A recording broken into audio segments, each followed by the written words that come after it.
आज का अपना पेपर जो है वो केमिकल और आयनिक इक्विलिब्रियम का है, तो चलिए स्टार्ट करते हैं। क्वेश्चन का फर्स्ट जो है पार्ट वह है कि विच of the following reaction does the equilibrium constant depends on the unit of concentration. Question है किस रिएक्शन में इक्विलिब्रियम कांस्टेंट का जो है वो डिपेंड्स करता है यूनिट ऑफ कंसंट्रेशन, मतलब जहां पे डेल्टा एन जी जो होगा वो नॉन जीरो होगा, वहां पे इक्विलिब्रियम कांस्टेंट यूनिट पे डिपेंड करेगा। जैसे पहले वाले में डेल्टा एन जी जो है वो जीरो है, इस वाले में डेल्टा एन जी जो है वो नॉन जीरो है, इस वाले में डेल्टा एन जी फिर से जीरो है। ठीक है, इसलिए इसका आंसर क्या हो जाएगा? बी। तो क्वेश्चन नंबर 1 का आंसर क्या हो गया? B. Question number 2, question number 2 में हमें क्या करना है, 1 मिनट होल्ड करना।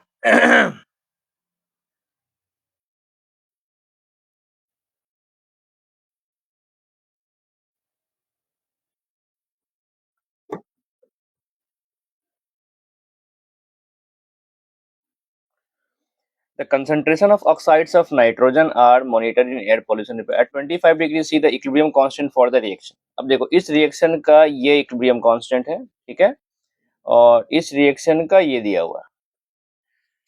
ठीक है, सबका पार्शियल प्रेशर में लिखा हुआ है कि सबका पार्शियल प्रेशर मतलब सब केपी वैल्यू दिया हुआ है। अब इस रिएक्शन के लिए पूछा गया।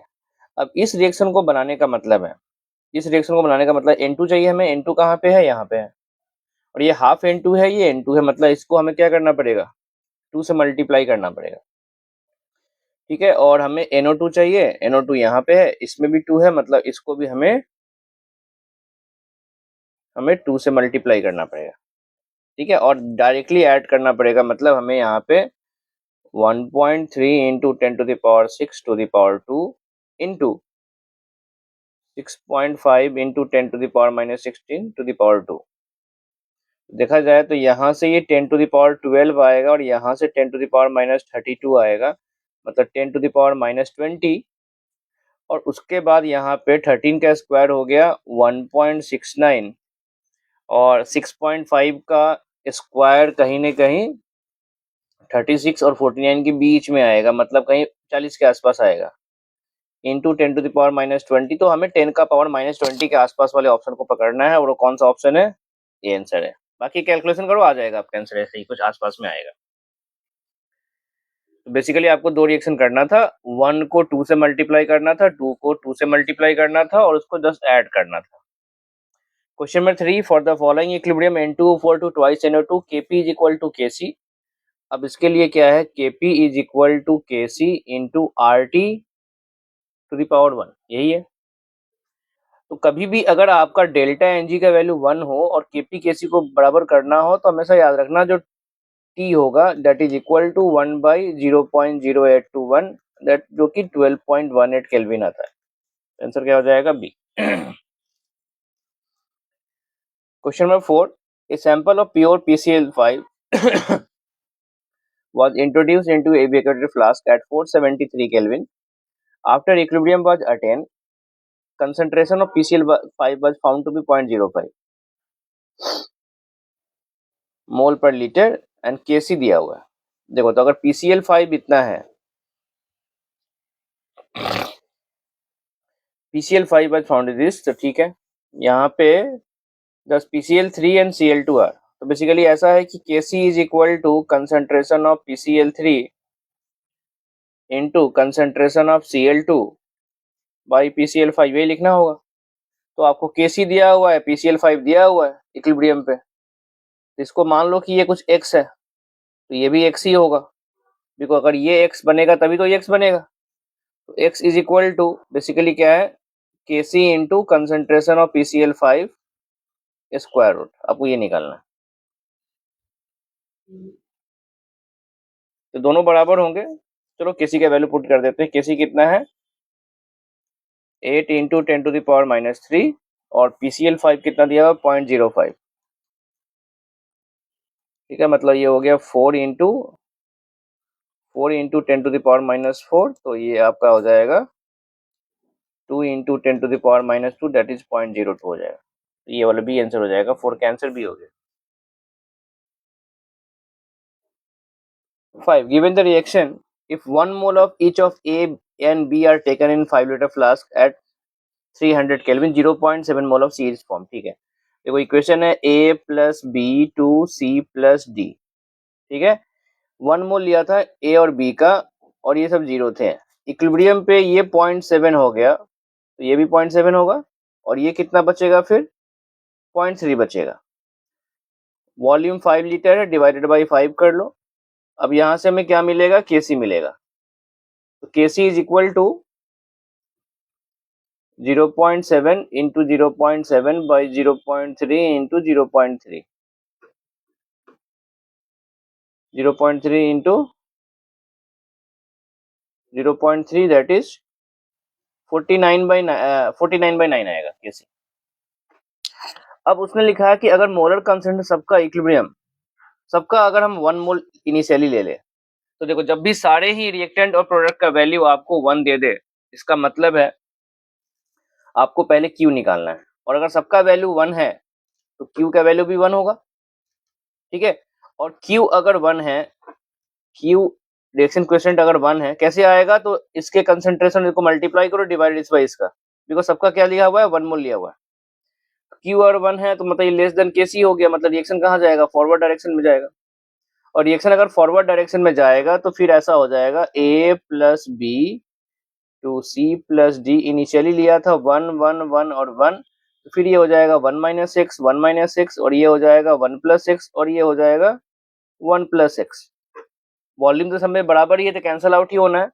तो हम ऐसे लिख सकते हैं Kc that is 49/9 that is equal to 1 plus x whole square divided by 1 minus x whole square, that is 1 plus x by 1 minus x is equal to 7/3. अब यहां से आप सॉल्व करो. ठीक है, याद रखना x में मोल ले रहा हूं, आपको कंसेंट्रेशन पूछा है तो डिवाइडेड बाई 5 करना पड़ेगा. तो इसका आंसर आ जाता है मेरे ख्याल से इसका सॉल्व करने से आंसर इसका बी आएगा. सॉल्व कर लो, इसका मैंने सॉल्व किया हुआ है, मैं डायरेक्टली यहाँ पे कैलकुलेशन नहीं दिखा रहा हूँ. तो 5 का आंसर बी आना चाहिए. मतलब बेसिकली x का वैल्यू जो आता है वो कुछ आता है 1 सॉल्व ही कर देता हूँ यार. ये क्या हो जाएगा 3x 7x 10x और 4, x का वैल्यू 0.4 आएगा. तो एक हो जाएगा 1.4 डिवाइडेड बाई 5 0.28 और एक हो जाएगा 0.6 डिवाइडेड बाई 5 0.1. देखो केमिकल इक्विलिब्रियम का क्वेश्चन थोड़ा सा लेंदी आता है नीट में, तो उसके लिए तैयार रहो आप. Question number 6, the equilibrium constant for the following reaction is this. HBr at 10 bar is introduced into a sealed container at 1024 Kelvin. Thus partial pressure of H2 and Br2. ठीक है, इक्विलिब्रियम कांस्टेंट इसका दिया हुआ है और reaction में starting में कौन डाला है, HBr डाला है. तो H2 और Br2 का पूछा गया. ठीक है, तो ये अगर 10 है, ठीक है, तो इसको मान लेते हैं ये कुछ 10 माइनस पी हो जाएगा. ठीक है, तो ये सब क्या हो जाएंगे P/2 और P/2 हो जाएगा. ठीक है, तो हम ऐसे लिख सकते हैं Kp is equal to 10 minus p to the power 2 by p/2 into p/2. और यहाँ से Kp का वैल्यू आपको दिया हुआ है, Kp is 1.6 into 10 to the power 5. यहाँ से आप उसको सॉल्व कर लो. ये कुछ पार्शियल प्रेशर ऑफ, ठीक है, यहाँ से आप क्वालिटी बना के सॉल्व करो, आपको आंसर आ जाएगा. मैं कैलकुलेशन नहीं कर रहा हूँ. 7 H2S is initially at a, sorry हो गया 7 नंबर क्वेश्चन कहाँ पे, 6 ये है, अच्छा 7 यहाँ पे. H2S gas is initially at A pressure of 10 atm, मतलब ये 10 पे है. ठीक है, and a temperature of 800 Kelvin dissociates as at equilibrium partial pressure of H2 vapor is 0.02. ठीक है, मान लेते हैं 10 माइनस एक्स हो गया, तो ये भी x होगा और ये x/2 होगा. प्रेशर के टर्म में बात करते हैं, तो ये अगर 0.02 है तो बेसिकली यहाँ से हमें x मिल गया, x इज इक्वल टू 0.04 हो गया. तो ये वाला भी 0.04 हो गया और ये वाला हो जाएगा 9.96 हो गया। तो केपी पूछा है और आपको पास वैल्यू है, इसका कैलकुलेशन कर लो, आ जाएगा आपको आंसर। और इसका आंसर अप्रोक्स ये वाला आता है। 8. Assume following equilibrium when total pressure set up in each are equal to 1 and equilibrium constant as K1, K2 and K3। ठीक है, सब में इक्विलिब्रियम में टोटल प्रेशर 1 है। अब देखो ये सॉलिड है, ये तो क्रिएट करेगा नहीं, ये भी सॉलिड क्रिएट करेगा नहीं, तो यहाँ पे हम बोल सकते हैं इसका प्रेशर जो होगा वो 1 atm ही होगा। इस वाले में ये सॉलिड है और ये दोनों गैस है। अब बताओ जब NH3 बनेगा तो H2S भी बनेगा और दोनों हमेशा इक्वल में ही बनेगा, और दो गैस के प्रेशर का जो सम होता है वो टोटल प्रेशर होता है। तो यहाँ पे बोल सकते हैं ये कितना हो जाएगा, ये 0.5 atm होगा और ये भी 0.5 atm होगा। ठीक है, और इसमें ये सॉलिड है, फिर से नहीं होगा। अब यहाँ पे ये गैस है और ये भी सॉलिड लिखा हुआ है। ठीक है, अब सॉलिड लिखा हुआ है तो सॉलिड के हिसाब से ट्रीट करते हैं। तो यहाँ पे इसका प्रेशर भी कितना हो जाएगा, 1 atm हो जाएगा। अब यहाँ पे जो K1 होगा वो डायरेक्टली क्या होगा, पार्शियल CO2 ऑफ 1, मतलब 1 ही रह गया। ठीक है, और यहाँ पे हो जाएगा जो K2 है, इन दोनों का प्रेशर का प्रोडक्ट होगा, तो 0.5 इंटू 0.5 दैट इज 0.25 हो जाएगा। और यहाँ पे जो K3 है वो हो जाएगा 1 to the power 2, मतलब 1 हो गया। मतलब ऐसा हो गया कि K1 और K3 बराबर हो गया। ठीक है, K1 और K3 क्या हो गया, बराबर हो गया, और K2 सबसे पीछे हो गया। तो ऐसा कोई ऑप्शन तो है नहीं, इसलिए आंसर क्या हो जाएगा, डी। अगर यहाँ पे CO2 पे गैस लिखा होता तो आंसर चेंज हो जाता। 9. A liter water contains CO2 dissolved in water, variation of solubility with pressure is given. ठीक है, तो गैस का सॉल्युबिलिटी जो होता है वो क्या होता है कि प्रेशर बढ़ाते हैं तो सॉल्युबिलिटी बढ़ता है और फिर इक्विलिब्रियम आ जाएगा, मतलब सैचुरेट हो जाएगा। तो कौन है, यही है। प्रेशर बढ़ाओ तो सॉल्युबिलिटी बढ़ रहा है, यहाँ तो प्रेशर बढ़ाने से सॉल्युबिलिटी घट रहा है, ये तो गलत हो गया। ये कांस्टेंट नहीं रहेगा, कांस्टेंट बाद में जाके होगा। यहाँ भी पहले घट रहा है, ये भी गलत है। कंसीडर द फॉलोइंग इक्विलिब्रियम में क्लोज्ड कंटेनर होना चाहिए, क्रॉस्ड कंटेनर, क्लोज्ड कंटेनर ही है this. At a fix temperature the volume of a reaction vessel is half. Container के वॉल्यूम को हाफ किया गया, मतलब प्रेशर डबल होगा। ठीक है, for this change which of the following statement hold. अब देखो यहाँ पे डेल्टा एन जी जो है वो नॉन जीरो है, और delta n g non zero है मतलब रिएक्शन कहीं ना कहीं तो मूव करेगा। ठीक है, विच of the following hold true पूछा गया। मतलब टेम्परेचर क्या है, फिक्स्ड है। अगर टेम्परेचर फिक्स्ड है तो मेरा के भी फिक्स होगा, तो केपी तो चेंज नहीं होगा। लेकिन रिएक्शन, अब जैसे यहाँ पे देखा जाए तो इसमें रिएक्शन NO2 के साइड में यहाँ पे क्या हुआ है, कंसंट्रेशन को हाफ किया गया है। कंसंट्रेशन को हाफ किया गया मतलब प्रेशर बढ़ेगा, प्रेशर बढ़ेगा मतलब रिएक्शन को पीछे जाना पड़ेगा। रिएक्शन पीछे जाएगा मतलब N2O4 का डिसोसिएशन चेंज होगा, तो अल्फा चेंज होगा बट केपी चेंज नहीं होगा। तो आंसर क्या हो जाएगा, डी। तो 10 का आंसर हो गया D. 11 for the reaction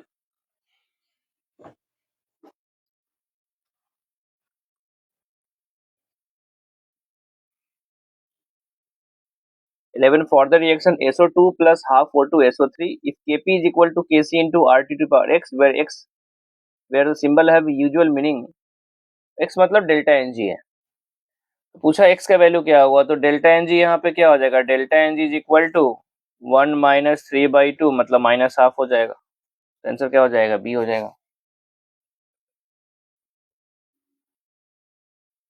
question number 12, for the following three reactions 1, 2 and 3 equilibrium constants are given, which of the following is correct। तो हमें पहले में CO है, CH यहाँ पे, तो ये CH4 यहाँ से आया। ठीक है, और H2O तो दोनों में ही है, यहाँ से पकड़ते। CO2 कहाँ पे है, यहाँ पे है।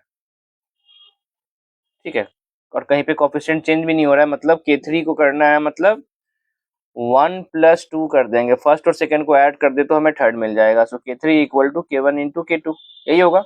CH4 का कोफिशिएंट चेंज हुआ नहीं, CO2 का कोफिशिएंट चेंज हुआ नहीं, डायरेक्टली ऐड हो रहा है, तो K1 × K2 मतलब 12 का आंसर सी होगा। 13 what is the equilibrium expression for the reaction P4 solid plus 5O2 gas P4O10 solid? Equilibrium expression पूछा है तो सॉलिड को मत लिखो, तो 1/O2⁵ यही होगा। 13 का आंसर डी होगा। 14 one of the following equilibrium is not affected by change in volume of the flux.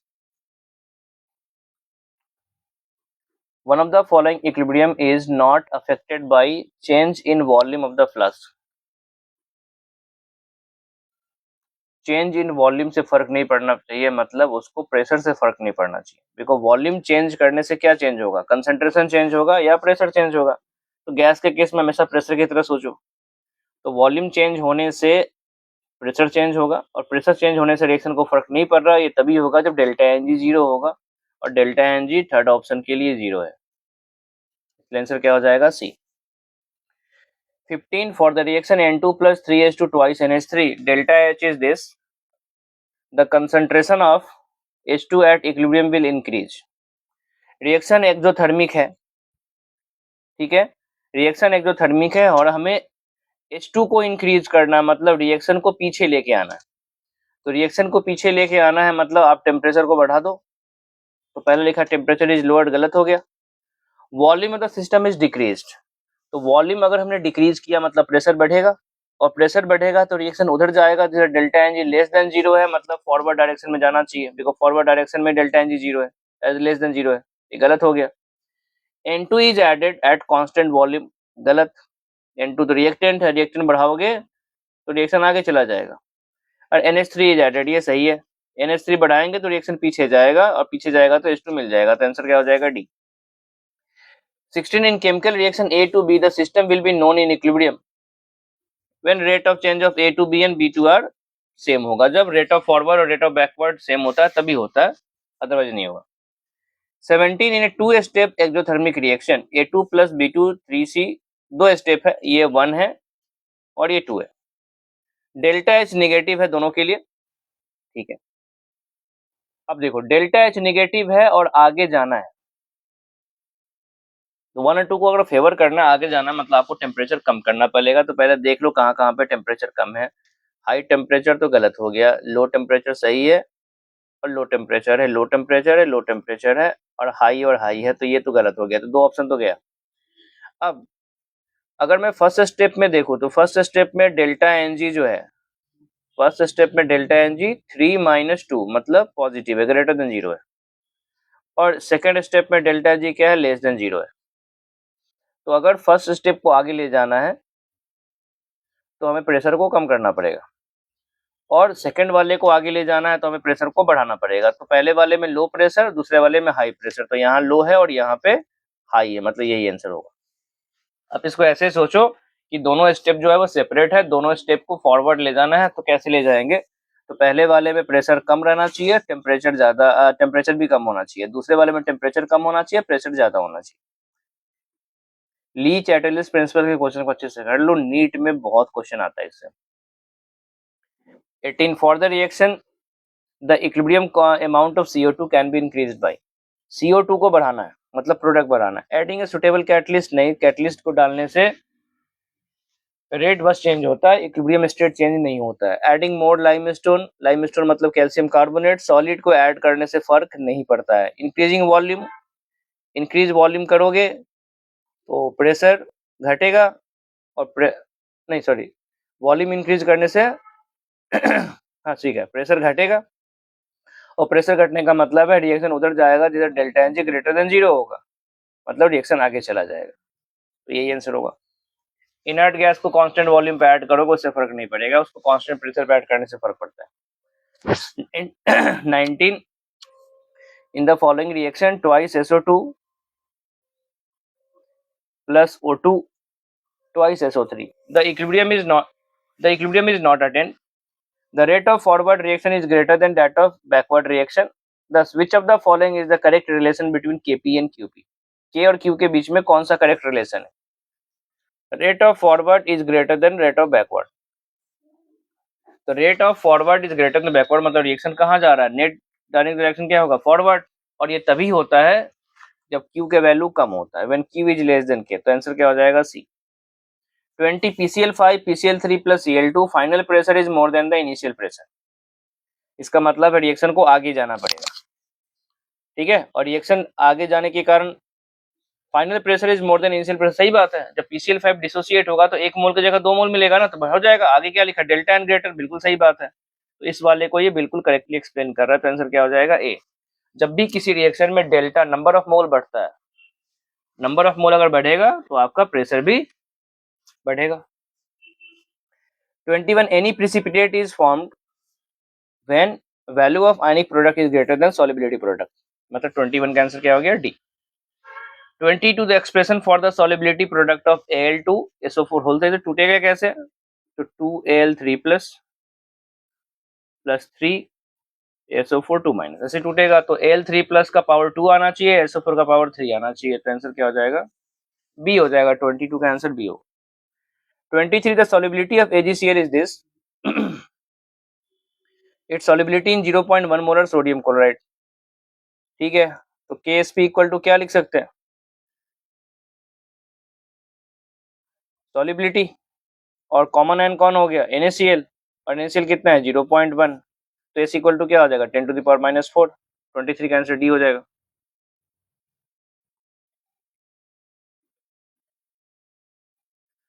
(23) का आंसर, इसमें KSP कितना दिया हुआ है? 1 इंटू 10 टू द पावर -5 और S इंटू S प्लस 0.1 जो कि हो जाएगा S इंटू 0.1। हाँ, 10 टू पावर -4। आई थिंक इसमें आंसर गलत दिया हुआ है। 23 का आंसर डी हो जाएगा। 24 addition of sodium acetate to 0.1 molar acetic acid. अब देखो एसिटिक एसिड क्या है? एसिटिक एसिड है, टूटेगा तो क्या देगा हमें? CH3CO- और H प्लस देगा। आप उसमें क्या ऐड करने वाले हो? Sodium acetate. मतलब आप ये CH3CO- ऐड करने वाले हो। और अगर ये ऐड करोगे तो रिएक्शन कहाँ जाएगा? पीछे जाएगा। रिएक्शन पीछे जाएगा मतलब इसका डिसोसिएशन कम हो जाएगा। डिसोसिएशन कम होने का मतलब है H प्लस भी कम होगा। और H प्लस कम होने का मतलब है सॉल्यूशन कहाँ जा रहा है? बेसिक की तरफ जा रहा है। तो इंक्रीज इन पीएच होगा। इसलिए आंसर क्या हो जाएगा? ए। जब भी किसी एसिडिक सॉल्यूशन में उसका कंजुगेट बेस डाल दोगे पीएच बढ़ जाएगा। 25 विच of the following salt will not undergo hydrolysis. तो ये तभी होता है जब सॉल्ट जो होता है वो स्ट्रॉन्ग एसिड और स्ट्रॉन्ग बेस से बना होता है। तो NaCl strong acid strong base, K2SO4 KH और H2SO4 strong acid strong base, KH और HNO3 strong acid strong base. Answer क्या हो जाएगा? डी। ये आया है NaOH और HCl से, ये आया है KOH और H2SO4 से, ये आया है KOH प्लस HNO3 से। 26 the hydrolysis of sodium carbonate involve the reaction between. Sodium carbonate लिखा हुआ है मतलब Na2CO3 लिखा हुआ है। अब देखो जो CO3 है वो आया होगा किससे? बाइकार्बोनिक एसिड से। और ये एक वीक एसिड है और वीक एसिड का कंजुगेट बेस वाटर के साथ रिएक्ट करता है तो वही रिएक्शन हो जाएगा CO3 एंड वाटर के बीच में रिएक्शन हो जाएगा बिकॉज हाइड्रोलिसिस हो रहा है। हाइड्रोलिसिस में पानी रिएक्ट करता है। तो 26 का आंसर क्या हो जाएगा? सी। H प्लस मत पकड़ना, ये एसिड हो जाएगा। 27 in the hydrolysis of salt of weak acid and strong base the hydrolysis constant directly formula है, ठीक है। जो भी आपका वीक है उसे डिवाइड कर दो। किसका वीक है? ये सॉल्ट ऑफ वीक एसिड है तो KW/K हो जाएगा। अगर यहीं पे वीक बेस होता तो KW/K भी होता। दोनों ही वीक होते तो KW/K into K भी होता। 28 the pH of an aqueous solution of sodium acetate is given by। ये कौन है? सॉल्ट है। कैसा सॉल्ट है? तो ये NaOH प्लस एसिटिक एसिड का सॉल्ट है। मतलब वीक एसिड है और स्ट्रॉन्ग बेस है। तो जब भी वीक एसिड और स्ट्रॉन्ग बेस का सॉल्ट होगा तो पीएच का फॉर्मूला क्या होगा? ग्रेटर देन 7 होगा। मतलब जिसमें सबका सम होना चाहिए। मतलब आंसर हो जाएगा D. 29 the aqueous solution of sodium format. तो स्ट्रॉन्ग बेस और वीक एसिड का मतलब इसका ग्रेटर देन 7 हो जाएगा। एनिलीनियम क्लोराइड ये हो जाएगा weak base plus strong acid, इसका लेस देन 7 हो जाएगा। और KCN ये हो जाएगा वीक एसिड, इसका ग्रेटर देन 7 हो जाएगा। तो alkaline basic acidic basic, answer क्या हो जाएगा? डी। आपको आइडेंटिफाई करना पड़ेगा।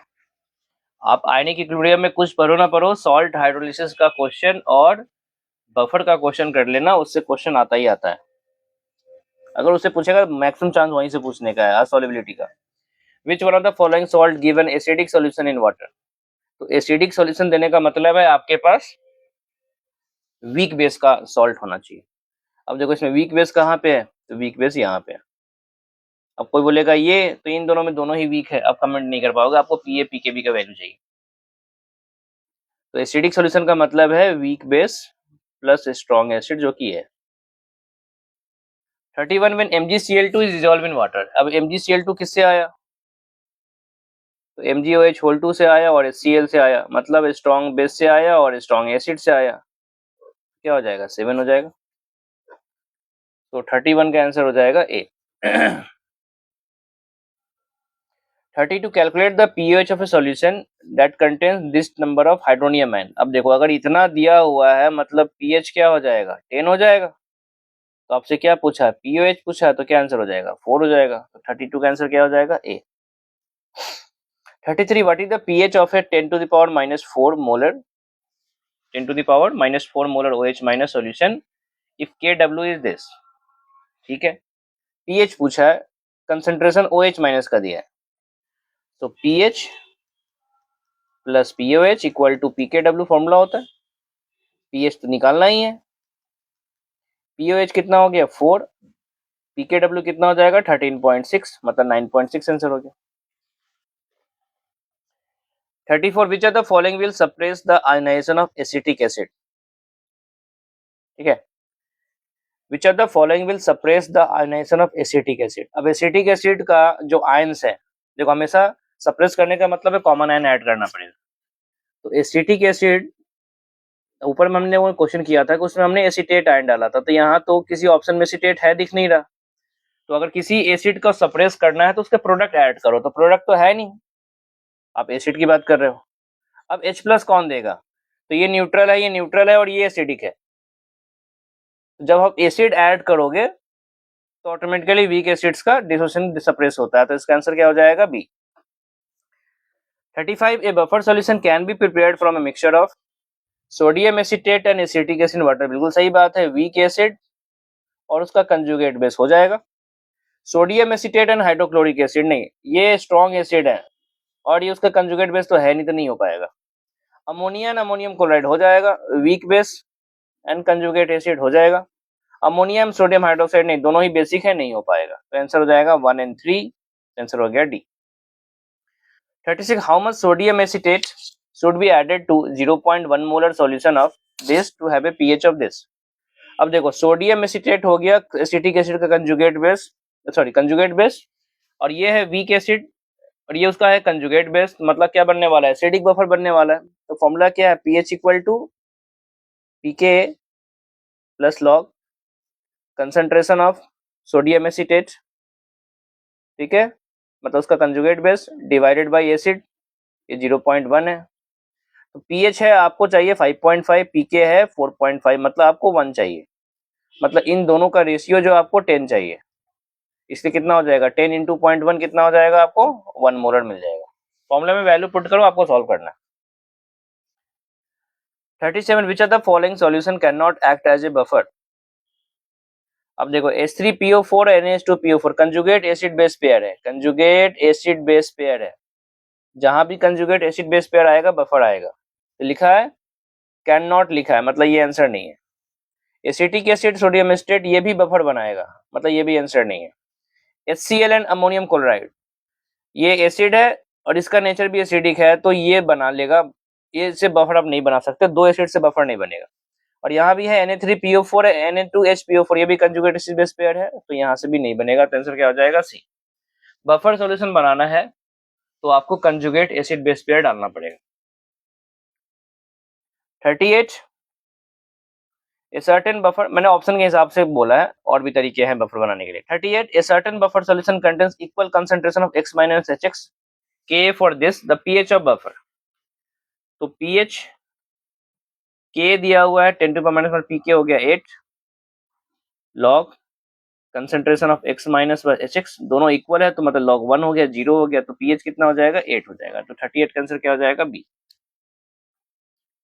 39 the dissociation constant of a substituted benzoic acid at 25 degree C is this the pH of 0.01 molar solution of its sodium salt। Dissociation constant दिया है, pH पूछा उसका सॉल्यूशन का, तो H प्लस चाहिए, तो H प्लस इक्वल टू क्या होता है C अल्फा, और अल्फा क्या होता है मतलब हो जाएगा रूट ओवर K इंटू सी होगा। K हो गया 10 to the minus 4 और ये हो गया 0.1 मतलब 10 to the power minus 6 square root मतलब 10 to the power minus 3, pH कितना हो जाएगा 3 हो जाएगा।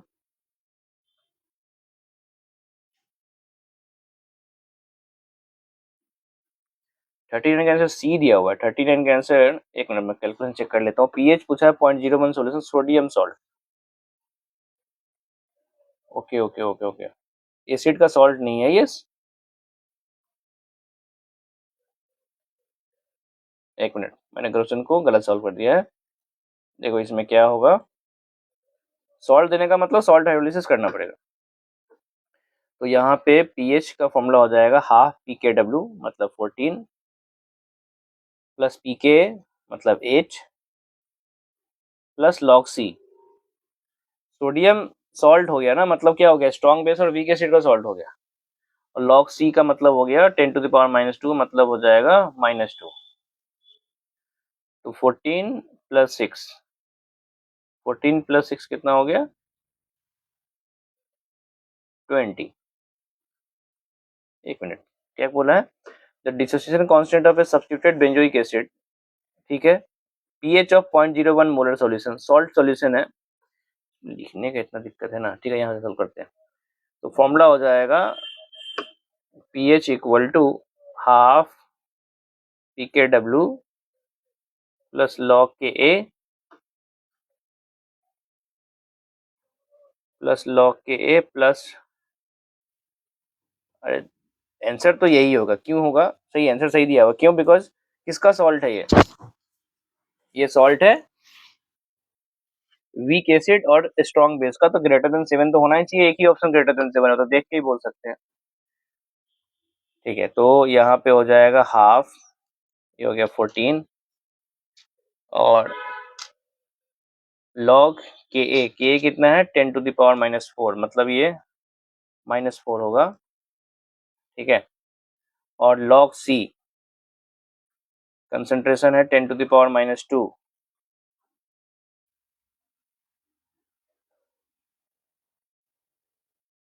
तो मुझे pK पुट करना था ना, सॉरी log पे या pK होता, सॉरी pK तो 4 है एंड -2, तो 14 में कैलकुलेशन दिक्कत कर रहा था, तो 16/2 8 ही है, सही है। बाकी देखो क्वेश्चन में आप इसका बिना सॉल्व किए भी सॉल्व कर सकते थे, बिकॉज ये जो सॉल्ट है वो स्ट्रॉन्ग बेस और वीक एसिड का है, तो ग्रेटर देन 7 आना चाहिए, ग्रेटर देन 7 एक ही ऑप्शन था। 40 buffer solution is prepared by mixing a strong acid and its salt of strong base, नहीं, weak acid plus its salt of weak base, नहीं, वीक एसिड प्लस सॉल्ट, ये होगा answer. Weak acid या weak base के साथ उसका conjugate base या conjugate मिला दो, काम हो जाएगा। 41 the pH of a buffer solution containing equal molar concentration of a weak base and its chloride is equal molar concentration of weak base and its chloride मतलब उसका एसिड, मतलब pH equal to क्या हो जाएगा weak base, तो यहाँ पे तो pOH का फॉर्मूला बैठेगा, तो pH इक्वल टू क्या हो जाएगा pKb, और pKb कितना हो जाएगा 5 minus log 2, 5 minus log 2 is 4.7, तो pH कितना हो जाएगा 9.3 हो जाएगा, बिकॉज यहाँ पे वीक बेस और उसके कंजुगेट का क्लोराइड का मतलब क्या है उसका सॉल्ट, वो बराबर है। 40 the extent of ionization increases significantly, with the increase in concentration नहीं, on addition of excess water to the solution, सही बात है, ऑन डिक्रीजिंग द टेम्परेचर नहीं, on stirring the solution vigorously. अब लिखा, इसने लिखा है सिग्निफिकेंटली, तो पानी को बहुत, सॉल्यूशन को बहुत ज्यादा मिक्स करोगे तो उससे पीएच थोड़ा बहुत चेंज होगा, बहुत ज्यादा चेंज नहीं होगा। आंसर क्या हो जाएगा? B. 43, if alpha is the degree of ionization, if alpha is the degree of ionization, C the concentration and K the acid, then correct relation between alpha, C and K। तो क्या होता है? Alpha equal to K by C होता है। 43 का answer C होगा, directly formula है। तो 44, the ionization constant of acetic acid is 1.8, this what concentration it will dissociate to? 2%, मतलब अल्फा यहाँ पे 0.02 है। ये फॉर्मूला बैठा देते हैं ना, 0.02 इक्वल टू के ए, इसको स्क्वायर कर देंगे, के इज 1.8 इंटू 10⁻⁻5 बाई सी, तो सी इक्वल टू 1.8 इंटू 10⁻⁻5 और ये हो जाएगा 4 इंटू 10⁻⁻4, तो ये 10⁻⁻1 बच गया, मतलब ये हो गया 0.18 बाई 4। तो देख लो इसके आसपास का आंसर कौन आएगा।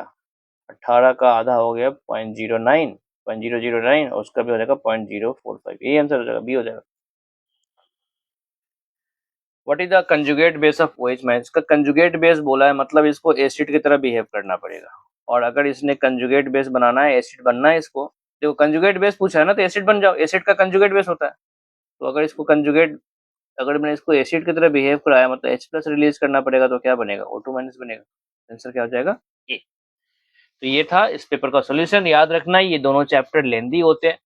जनरली केमिकल इक्विलिब्रियम का क्वेश्चन सॉल्व हो जाता है, लेकिन टाइम लगता है, और आयनिक का क्वेश्चन बहुत इजी आता है अगर आपको केयरफुली सॉल्व करोगे। ठीक है, तो ऑल द बेस्ट, बाकी मिलते हैं नेक्स्ट वीडियो के साथ। Thank you.